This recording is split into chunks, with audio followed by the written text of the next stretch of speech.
L-inkjesta maġisterjali brabta mal-mewt ta' żagħżugħ Jean Paul Sofija toqrob lejn l-eluq tagħha. Dan ġie żvelat mill-Journal Times of Malta fejn ġie indikat li wara 6 xhur mill-inċident fatali li ħasat il-ħajja ta' Sofija jidher illi l-Maġistrat Morsen Farrugia tinsab qrib li tikkonkludi l-inkjesta.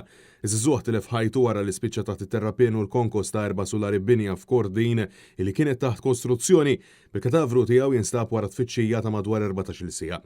Aparti Sofija f'dak l-inċident kienu ndarbu wkoll numru ta' persuni.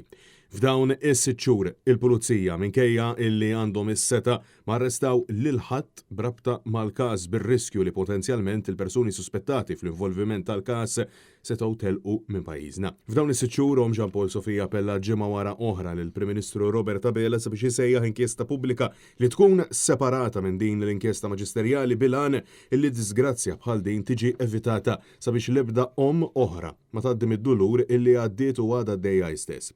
Madankollu, il-mexxej Laburista Robert Abela sansitra f'wiċċa quddiem il-ġurnalisti ċaħat illi hu kien se jagħmel dan minkejja l-appelli tal-ġenituri, tal-qraba, tal-ħbieb ta' Sofija u tal-Partit Nazzjonalista. Bosta saħħu illi tali aġir min-naħa ta' Abela huwa indikattiva li mhux fl-interess tiegħu li toħroġ il-verità kollha mhux biss brabta ma' dan il-każ, iżda anke fil-prassi li hemm fis-settur sabiex tali traċedja verament tiġi evitata. L-art fejn seħ l-inċident fatali kienet tiġi mikrija lil Kurt Buħaġar senior official mal-awtorità tal-artijiet filwaqt li l-applikant tal-proġett huwa ċertu Matthew Joseph Xkembri raġel li xellef difreħ mal-liġi wara li allegatament ħallas żewġ irġiel biex iħebbu Alex kunjatu f'Taslima f'Ġunju tas-sena li għaddiet.